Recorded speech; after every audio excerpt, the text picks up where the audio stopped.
Welcome to my channel. இன்றைக்கி நம்ம கோதுமை தோசை எப்படி பண்ணலான்னு பார்க்கலாம். ஃபர்ஸ்ட் உங்களுக்கு எவ்வளோ தேவையோ அவ்வளோ எடுத்துக்கோங்க கோதுமை மாவு. இப்போ நான் ஒரு 3 கரண்டி எடுத்துக்கிறேன். கோதுமை தோசை ரொம்ப நல்லது உடம்புக்கு. ஆனால் நிறைய பேர் விரும்பி சாப்பிட மாட்டாங்க. இது மாதிரி ட்ரை பண்ணி பாருங்கள், எல்லோரும் சாப்பிடுவாங்க. நான் ஒரு ஆனியனை கட் பண்ணி வச்சுருக்கேன், அதையும் இது கூட சேர்த்துட்றேன். 2 சின்ன பச்சை மிளகாவை கட் பண்ணி வச்சுருக்கேன், அதையும் சேர்த்துட்றேன்.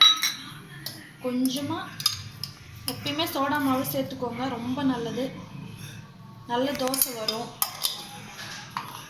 தேவையான அளவு உப்பு சேர்த்துக்கோங்க, உங்களுக்கு எவ்வளோ தேவையோ அவ்வளோ சேர்த்துக்கோங்க.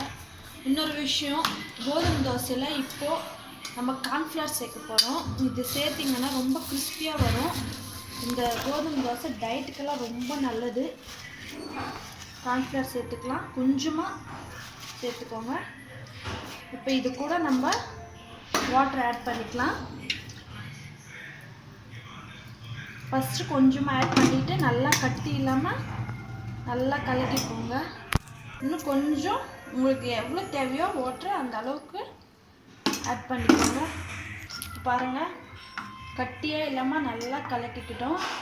இப்போ இந்த கலக்கிற மாவை உடனே நீங்கள் தோசை போடாதீங்க, ஒரு 5 மினிட்ஸ் இல்லைன்னா 10 மினிட்ஸ் அப்படியே விட்டுருங்க.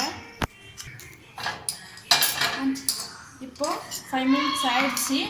இப்போ நம்ம தோசை பேன் வச்சுக்கலாம். பேன் சூடாயிடுச்சு. இப்போ நம்ம தோசை ஊற்றிக்கலாம்.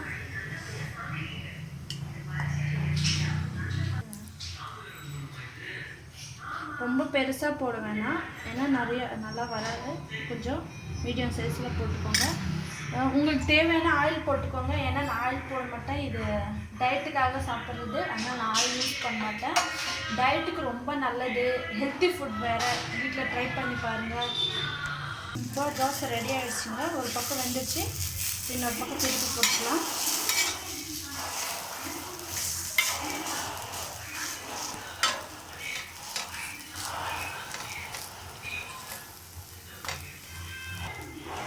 பாருங்கள், நீங்கள் நார்மலாக இது மாதிரி கோதுமை தோசை கூட இது மாதிரி கிறிஸ்பியாக வராது. நம்ம கொஞ்சம் இதோட கார்ன்ஃப்ளவர் போட்டதால பாருங்கள், உங்களுக்கு நார்மல் கோதுமை தோசை மாதிரி இல்லாமல் ரொம்ப கிறிஸ்பியாக ரொட்டி மாதிரி வந்திருக்கு. ரெடி ஆகிடுச்சிங்க. 2 பக்கம் நல்லா பாருங்கள் ரெடி ஆகிடுச்சு.